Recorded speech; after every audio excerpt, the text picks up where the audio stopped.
ሰገጥ ፈምስ ብራዚል ገብቷል። ይህ የ15 ዓመት ህጻን ልጅ ያደረገው ነገር ዓለም እየተነጋገረበት ይገኛል። ታሪኩ እንዲህ ነው። ይህ 15 ዓመት ህጻን ልጅ 18 ሰዓት በባስ ተጉዞ እንግዲህ ስታዲየም ይደርሳል ጨዋታውን ለመዘገብ ፓልሜራስ ከፊላሚንጎ የነበረውን እንግዲህ የዋንጫ ጨዋታን ለመዘገብ። ነገር ግን ወደ ስታዲየም አላስገባም ወይም ደግሞ አትገባም አሉት። እንዲሁ ደግሞ ቲኬትም የሚሰጠው አካል አላገኘም። ምንም እንኳን ስታዲየም ገብቶ የመዘገብ ፍላጎቱ ባይሳካም ተስፋ አልቆረጠም። እንግዲህ ከስታዲየሙ በር ወደ ቤት አልተመለሰም። ቀጥታ እንግዲህ አጋጣሚ ሆኖ እንግዲህ ስታዲየሙ ወይም ደግሞ ይህ ስታዲየም የተሰራበት እንግዲህ ተራራማ ቦታ አካባቢ ነውና ወደ ተራራማ ቦታ ወይም ደግሞ እንግዲህ ከፍ ብሎ ስታዲየሙ ወደሚታይበት ጨዋታው ወደሚታይበት ቦታ ላይ ሱፉን ለብሶ እንግዲህ እንደምትመለከቱት ይወጣል። እዚህ ተራራ ላይ ወጥቶ ቀጥታ በስልኩ ላይቭ ስትሪም ወይም ደግሞ በስልኩ እንግዲህ ዙም አርጎ ቀጥታ ጨዋታውን ላይቭ ስትሪም ማድረግ ጀመረ።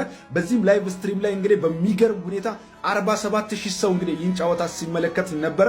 እንዲሁ ደግሞ ወደ 10 ሚሊዮን በላይ እንግዲህ ላይክ ነበረው ቀጥታ ላይቭ ስትሪም በሚያደርግበት ጊዜ። በስተመጨረሻ ግን የ15 ዓመት ህጻን ልጅ እንግዲህ ይህ ሁሉ ልፋቱ በሶሻል ሚዲያ ከታየ በኋላ አሁን እንግዲህ በብራዚል ሊግ ላይ ኮሜንታተር እንዲሆንና የተለያዩ እንግዲህ መረጃዎችን እዛው ከስታዲየም እንዲለቅ እንደምትመለከቱት አሁን ተፈቅዶለታል።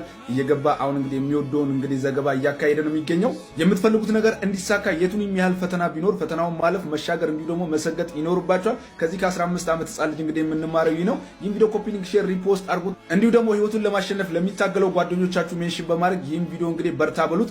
ፎሎ፣ ሪፖስት፣ ኮፒ ሊንክ ማድረጋችሁ እንዳይረሳ።